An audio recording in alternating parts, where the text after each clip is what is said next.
Good afternoon and good morning. Welcome to today's session on the art of small talk. I'm Jeff Scott, CEO of Section 810 Communications, and it's my pleasure to present this material to you today.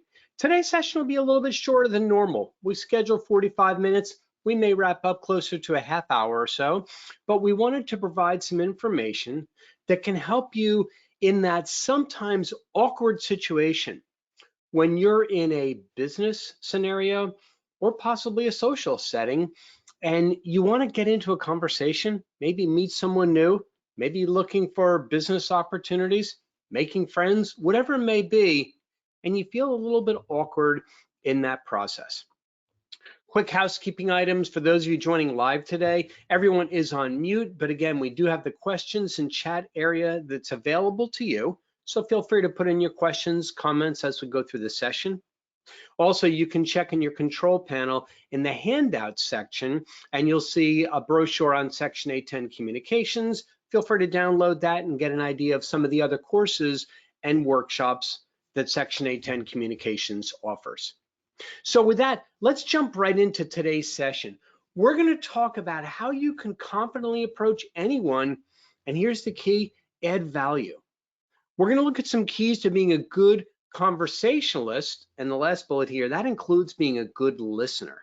Active listening is something we include in a lot of the different training that we do, because I'm convinced we have 2 ears and 1 mouth for a reason, and we probably should listen twice as much as we talk. And then one of the keys in this third bullet, we're going to look at how do you enter, advance, and then exit a conversation at the appropriate times. This subject is near and dear to me because for many years I struggled with this. Getting into a conversation, being in that social setting that was a combination of social and work was a challenge for me. I would tend to overthink everything, and sometimes it made me feel really stuck, stymied. I remember working for a large enterprise software company, and I was selling into the advertising agency space, PR firms, organizations like that. And they would have these periodic networking events for the industry, typically at a bar or lounge in New York City. And even that was uncomfortable because I wasn't an active or frequent patron of bars, and I felt awkward in that situation. Even to think, okay, I guess I'd put my drink in my left hand so I can shake hands with my right hand. I just would overthink everything and always trying to figure out, how do I really do this? So today's session is based on a lot of my personal experiences, as well as things that I have seen and observed with others over the years. So today we want to provide some new knowledge. Again, as with all the training sessions we do, make it practical versus theoretical. My goal always is to help you put a handle on a topic so you can pick it up and do something with it afterwards. Specifically, what can I do the next time I'm in this situation? I want you to be able to pick away or take away maybe one thing, maybe two, that you can actually apply and have some fun in the process. Very quick bio by the numbers for those of you that have not heard me speak before. People always ask me, where do you come from? Tell me a little bit about your background. What do these numbers, 35, 14, 130,000 and 9, have to do with anything? Well, 35 years experience. As the light colored beard would indicate, I've been around the block a few times. I tell people it's really blonde. It's my Scandinavian roots, but sometimes the camera makes it look more white. But I've had the privilege to work in various industries, mostly in sales capacities, but also a lot of leadership roles on a global basis. And in that process, I had an opportunity to visit 14 different countries. And there I learned that humanity is really the same. Whether I was in China or Romania or Taiwan or Israel, people are people. We have so much more in common than we have different. And that includes communication, even with small talk. In that process, I was leading a crowdsourcing initiative where we went from 0 to 130,000 people in a 5-year period. So a lot of recruiting, a lot of promotion. And with that, I focused a lot on diversity and inclusion initiatives like the Women Who Quant. And people ask, why do you care about diversity and inclusion? I'm looking at you. Why is that important to you? And that comes to number 9. I have 9 kids. I tell people I have 5 girls, 4 boys. I want them to have the same opportunities as their brothers do. And my kids are multi-ethnic. So I've heard the stories and some of the things that my kids dealt with. So I really enjoy working with diverse groups and providing skill sets that can be helpful for everybody as we look to advance ourselves professionally and personally. This picture, and some of you may have seen this in other sessions we've done, I love this picture because it really hits me emotionally and encapsulates how I used to feel in a social setting when there was an event. Maybe it was a trade show, maybe it was a conference, and at break time, there'd be half hour to go not just get coffee or a snack, but to maybe meet people and network. And I would watch all these people that seemed like they were just really doing well, talking, communicating. And I felt like that looking in from the outside, how do I get in? And I had to realize at some point, I just needed to come out of my shell. I just had to recognize it's safe out there. I'm not going to be ridiculed if I come in and do this. So everybody looks at this differently, but it's okay to come out and to give yourself that freedom to do that. So when we look at the art of small talk, we mentioned before, how do you get into a conversation, direct and convert the conversation, and then get out of a conversation? When I worked for that enterprise software company that I mentioned, I would go to these events regularly. I'd push myself because I really didn't want to go. I would have rather been home with the family, but I knew that it was important to meet people. They were prospective customers of mine. I wanted to meet them, and I just wanted to practice my social skills. Some of my friends laugh at me, and when I say I was shy when I was really younger, and they say, no, you weren't. Like, yes, I was. When I was really young, it was difficult for me, especially this first part. How do you get into a conversation? You know, people think, okay, let me go back to the standby like weather. Don't do what you see on the screen here. So do you like weather? No, it's really important to recognize generic topics are okay. Weather, sports, local events, they can be icebreakers, but use them sparingly. That's not the best way to really engage, and it's not the best way to become the most interesting person in the room, which should be our goal all the time. So when we want to get into a conversation, there's a few things we can do. Look for commonality. It could be as simple as you see someone wearing something, and this is more of a casual event. Someone's got a New York Giants hats on. Oh, hey, you from Jersey? You from New York? Oh, I like the Giants too. Something like that. Oh, I see that. Where are you from? Maybe you hear an accent. And again, that doesn't mean that you're picking on someone. Say, I thought I heard a little bit Southern there. I used to live in North Carolina. Where are you from? Anything looking for some commonality is a way to connect. Remember, in a business setting or in a social setting, we're human beings first. Before we represent our company, our employer, we're people. And everybody wants to be met on a personal level.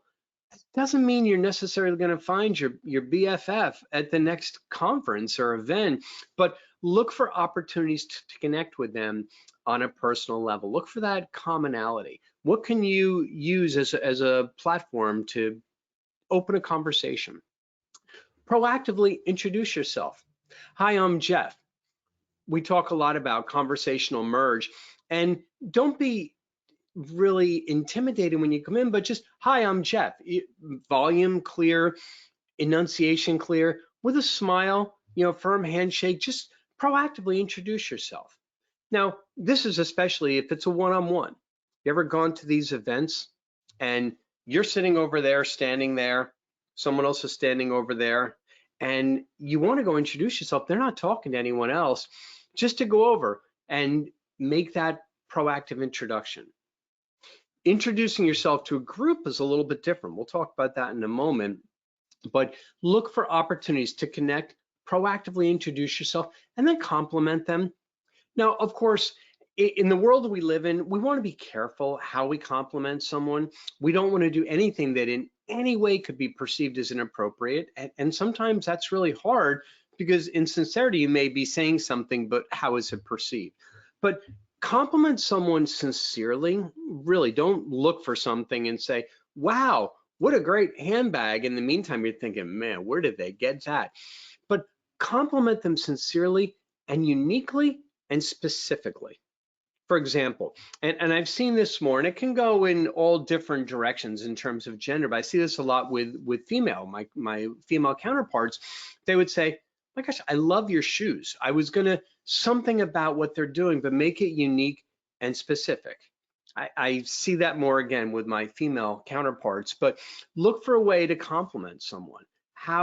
What are you seeing about them that you really like, but make it sincere? The environment or the venue. Hey, this is my first time at this event. Have you been here before? I've never been to the Javits Center in New York City. Have you? Wherever you are, what about the venue? What about the event itself? Is it your first time, second time? This thing gets better every year. Whether it's your first or subsequent time, use the venue as an opportunity. Again, this is the small talk. We're going to speak in a minute about how do you upgrade small talk to mid-sized talk. But look for those opportunities. Ask questions. Again, is this your first time here? Hey, where did you come in from? Anything just to ask a question which forces the other person to respond. Now, a lot of what we're talking about here are ways to get into a conversation that is more of a one-on-one. What about when you're in a group and it seems like everybody is paired off? There's two people talking over here, there's three people over there, it's a group of five. That can be really intimidating. Think back to that picture where someone's on the outside looking in. I felt like that a lot. And there, look for body language. Sometimes I'll stand kind of next to a group, look in. You don't want to just jump into the conversation. That can be perceived as rude. But in most business settings, a conference, an event, it's expected that people will eavesdrop, that people will just be listening in and trying to meet with other people. Look for an opening with body language. For example, someone may see you and look over to you and turn their body a little bit to almost make an opening for you. And then you can jump in and say, hi, didn't mean to interrupt your conversation. I couldn't help but hearing you talk about this. I was also add value. What can you bring that can get you basically into that conversation with them? So watch body language, opening the door, if you will, smiles, someone looking over and shaking hands or making that eye contact. But be cognizant, if it's a conversation where maybe people are a little bit deeper, maybe that's not the time to get in. So some of it is just being aware of what's really going on. When we talk about the second step, directing a conversation, this is where I mentioned upgrading small talk to mid-sized talk. We talked about the weather. You might say, oh my gosh, could it be any colder out here? Okay, that's that small talk. Say, what I'd really rather do is be out skiing right now. I love to ski. And so at that point, someone might say, oh, I was just out in Park City, Utah. Really? My son's a snowboard instructor in Park City, Utah. So you can take the conversation, upgrade it to a mid-sized talk. If you look for that opportunity to take the small talk, bring it up a notch, upgrade that. Another way to direct a conversation, introduce others. And that can be right away when someone's there with you, or based on the conversation is to say, you know what, I love that thought. At some point, I'd love to exchange information. I'd like to introduce you to my colleague who leads this part of our practice. He might have some thoughts that you'd really be interested in. Again, that's adding value, introducing others, telling someone about what you learned at a recent conference, something from a book that you just read, anything that you can do to add value to the other person. It's important when you want to direct the conversation. Always keep asking open-ended questions. Again, not closed questions. Do you like the conference? Yes. It was nice to meet you. Goodbye. Well, that doesn't really go anywhere. Ask open-ended questions. What do you like about these events? I know you said you've been to a few. What keeps you coming back? That's an open-ended question. Get the other person to speak a little bit more and you'll learn more about them. And again, determine, is this a conversation that should be converted into something a little bit more to maintain a relationship, or something that I should gracefully exit from? And we're going to talk about that. Steering the conversation without manipulation. Unfortunately, I hear a lot of people say that influencing people is manipulating them. Absolutely not. Manipulation is bad. Influencing others should be good. So when you're looking at the conversation and directing it, steer it. That you can bring it over to another topic, but do that without manipulation, and don't be always about you. I see this especially with sales professionals. I spent the majority of my career in sales. And years and years ago, I was trained by an individual, author of the sales methodology called solution selling. His name is Michael Bosworth. And Mike is a great guy, very, very knowledgeable. And that was a pivotal point in my career. And one of the things Mike said, I was 28 years old, more than a few years ago. And I remember being out in San Diego, this training session, and he walks into a room filled with sales professionals, and the first words out of his mouth, he said, "Sales is an honorable profession.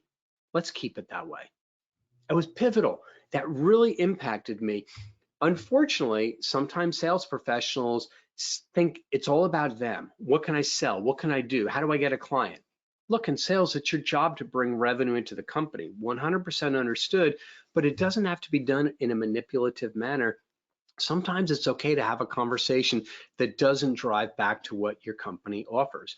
You can steer it, but don't manipulate it. And then active listening. We're going to talk a little bit more about that, but a great way to direct a conversation is to practice active listening. Okay, what about converting a conversation? Read the room. We've all heard that expression. Read the audience. Converting means you want to take it to the next level. Hey, we have a few minutes here. I'm meeting you, small talk. Hopefully we upgrade it to mid-sized talk. I think there's an opportunity that we can mutually add value to each other. I want to do that. Read the audience. Do they feel the same way? Watch body language. Are they looking over to the side? Are they looking at their watch? Read the room. Are they expressing an interest in continuing the conversation with you? Remember their name. This is really important. How many times we say, "Hi, I'm Jeff." "Oh, Mary, nice to meet you." 5 seconds later, "What's your name?" Remembering someone's name is really important. We're going to discuss this a little bit more later, but do the best you can. I find repeating it back is the best way to remember it faster and more accurately. Or if it's an unusual name, can you say that again? How do you spell that? It's a really interesting name. I like that. Something, remember their name. Remember something about them. And this is going to tie into the boomerang principle. The boomerang principle, real quick, we're going to talk about it in a bit with active listening. The boomerang principle is sending something back to the person that sent it to you. In other words, remember something about them. "Hey, I remember you said you were heading up to Boulder, Colorado next week. I hope the trip is good and the weather is advantageous for you." Something, remember something about them, because that's being a good listener. Using social media to connect.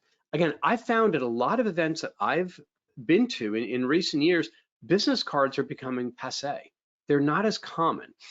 Someone will say, "Oh, I don't want to kill any trees." Okay, respect that.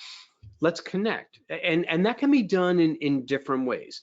And again, you always want to be cognizant of being perceived in the appropriate professional manner, but sometimes it's using LinkedIn on your LinkedIn profile, if you have one. On the app on your phone, you can provide what I have the example here of a QR code that people can just take a picture of and connect with you immediately on LinkedIn. It's just a really quick way to connect with someone outside of just business cards. I've got stacks of business cards, people I meet at conferences, and half the time I'm trying to write real quick something about them at the event. So look for ways to connect with them on social media. And then we'll lead into the fourth step. How do you exit professionally? Have you ever been in that situation where you're talking with someone and you feel like, okay, it's time to move on, and they don't seem to be feeling the same way? Maybe they're like latched onto you and you're thinking, I need to move on. What am I going to do? Sometimes you might feel like this. It's like, is there a window? Let me just jump. I just need to get away from this. How am I going to do this? Remember, if you feel uncomfortable and awkward in some settings, whether it's business networking, a social venue, whatever it is, chances are 80% of the people there feel exactly the same way you do, maybe even more so. So as much as you may be thinking it's time to move on, they may be thinking of that, but they don't know how to do that. And most people will do that in a way that can come across as being almost rude or aloof. To get out of a conversation, it's important to respect your own time. If you've got a 20-minute break at this event and you want to go ahead and meet as many people as you can, you don't want to spend 13 minutes with one person, especially if you don't feel like you can add value to them or they're not adding value to you. That's not being selfish and that's not being manipulative. That's just being real. Sometimes there's no connection. Okay, that's all right. But you don't need to be rude in doing that. Respect your own time, but here's the key. Turn the exit focus towards them. Very often people will say, listen, I need to run. I need to go talk to someone else. I need to go do something. And they focus on themselves. Do it the opposite. Turn it around. You'll be perceived as a much more kind and considerate person if you say something like, I don't want to be rude. I'm sure there's a lot of people you want to meet here. It was really a pleasure meeting you. I hope you enjoy the rest of the day. Simple. 5 seconds to get the words out. You've told them, hey, I respect your time. Yes, you respect your own too, but you don't have to say, okay, I'm going to run. It's like getting off the phone. You ever had someone say that, okay, I'm going to run. And you say, ouch, well, okay, I get it, but maybe tone it down a little bit. And what about me? I've got to go too. Respect their time and say, I want to let you talk to other folks. I don't want to be rude and monopolize your time. Anything along those lines, just to indicate you're thinking about them and not just yourself. And if necessary, use a pit crew to help with the lingerers. People say, what's a pit crew? For those of you that have attended some of the other trainings where we talk about interruptions and how to deal with interruptions, PIT stands for Prevent Interruptions Team. It's basically people that will help you get out of a certain situation. The concept applies here with lingerers, those that just stick around and won't go away. Years ago, I was at a data conference. I used to work in the quantitative hedge fund world. And it was this big event with all these different data providers. And some of my colleagues who were on the data team at my employer were there. And this one, she was an early professional, probably in her mid to upper 20s. And she was on the data team and she saw somebody. She said, oh no, Jeff. I said, what's the matter? She said, this guy's going to come over. He does this every time. He just comes over and just hangs out with me. And I feel like he just takes up all my time, doesn't give me a chance. I said, okay. And she was awkward she felt awkward in how to get out of that conversation. I said, all right, introduce me when he comes over. Okay, so he came over and they talked for a minute and she said, oh, let me introduce you to Jeff Scott. I said, hey, how are you doing? And met him and I started to take the conversation. And then I said, Sophia, if you want to go talk to, I know you mentioned wanted to check in with Matt, go ahead. Hey, Bill. And I basically relieved her of that duty. It took her off the hook. She wasn't perceived as being rude, but we worked out ahead of time. I was going to be the one that would help her if she got stuck. It's kind of like, hey, if I get stuck somewhere, I'm going to pull my ear. That's your key. Come over. Use other people to help you when necessary. Get out of a conversation. Because again, back to bullet one, respect your own time. Small talk is important, but you wanted to upgrade where there's an opportunity to add value. One of the biggest things you can do at adding value is being a good conversationalist. This book, How to Win Friends and Influence People, I can't speak highly enough about it, by Dale Carnegie. The book is about 90 years old. It's old, and yet the principles are timeless. I use them even now almost on a regular basis. It's a very, very simple to read, but profound book. And one of the chapters in that book talks about being a good conversationalist. And it's a story of an individual who goes to, I think it was a social event, cocktail party, and he met someone new. And in that conversation, in that interaction with that person, this individual just asked questions about them, just continued to ask questions, really didn't speak anything other than to ask those questions.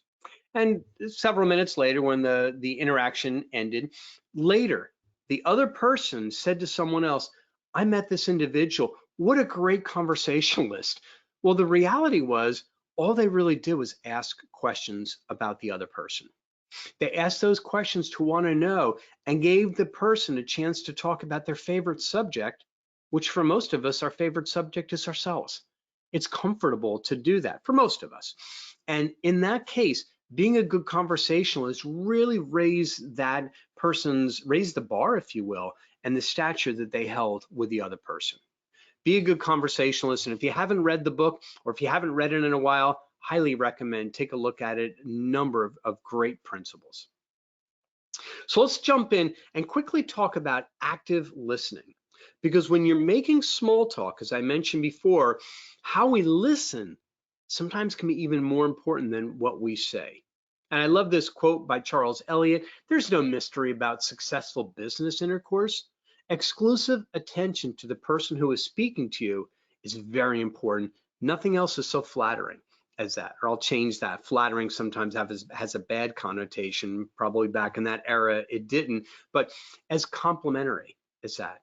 It's complimentary to really be an attentive listener. And we listen to someone in different ways, not just with our ears, but we listen with our eyes. We listen with our head, not to be a bobblehead like what you see on screen here, but to be able to say, okay, all right, to be able to do nonverbal listening.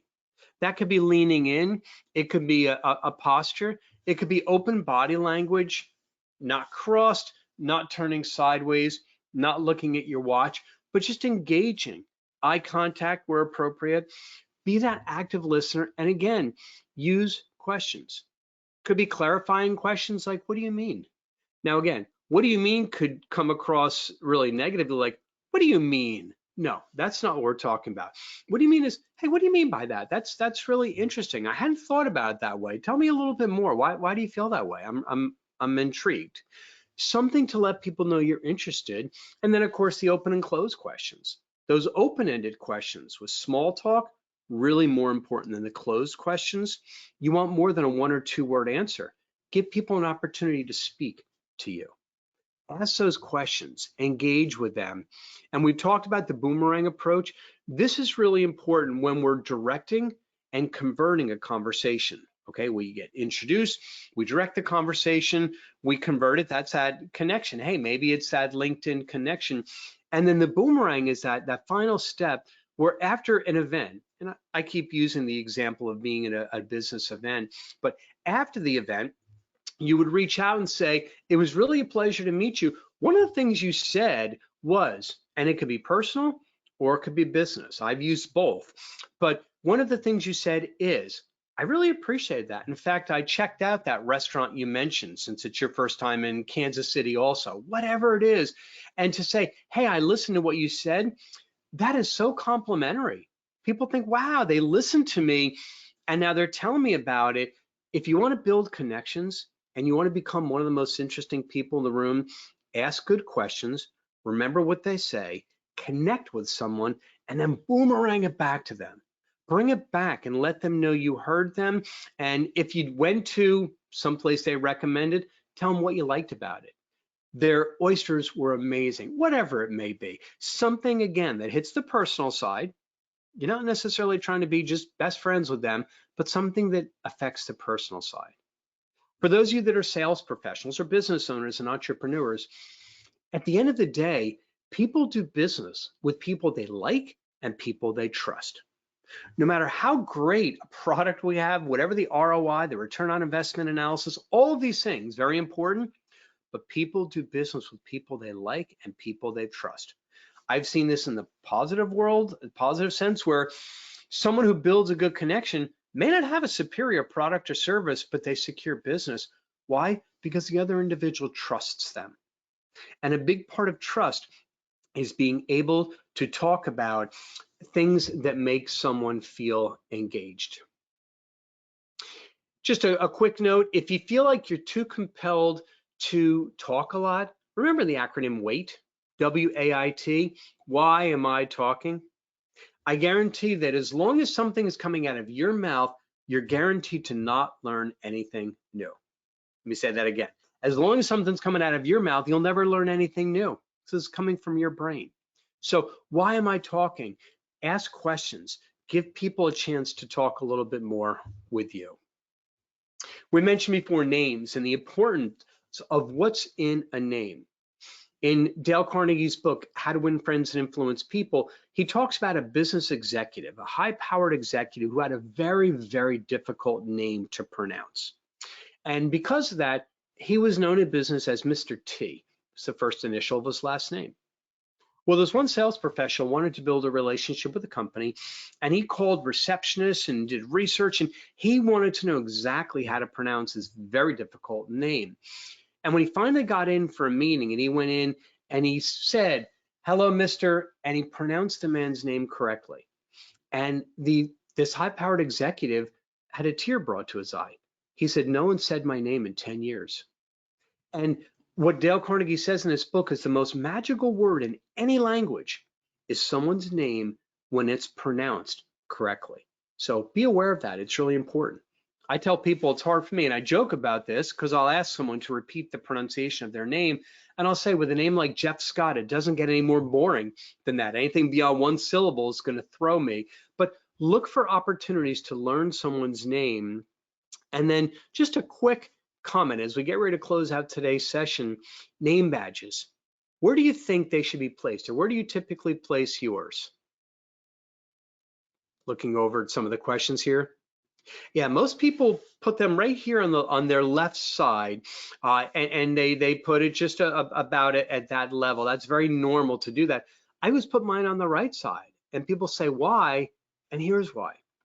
When you shake someone's hand, the first thing you see is their right side. In the case on the right of your screen here, the woman's badge is on the right-hand side. So when you shake hands, it's really easy to see that. If someone has to reach around, it can be a little bit awkward to see that. I see this so many times, and it sounds like such a simple thing, but if you want people to remember your name, put your name tag in a place where people can see it. Nowadays, I've been to conferences, everybody's got a lanyard and their name tag hangs down to their belly button, or it's really small font in the name. When I'm talking to someone, I want to be able to see their name and maybe what company they work for as close as you can on the right side to your collarbone up here. It makes it really easy for the other person to see. And with that, we are just about 35 minutes into today's session, so we will go ahead and wrap up. I want to thank you for joining us. As you know, the section810.com website under events has a list of a number of different events that we're conducting over the next several months on things like DISC personality assessment, authenticity, effective public speaking, and other areas. So feel free to join us. I appreciate you being with us today, and I wish you all great success as you look to enhance your art of small talk. Thank you, everyone, and have a great day.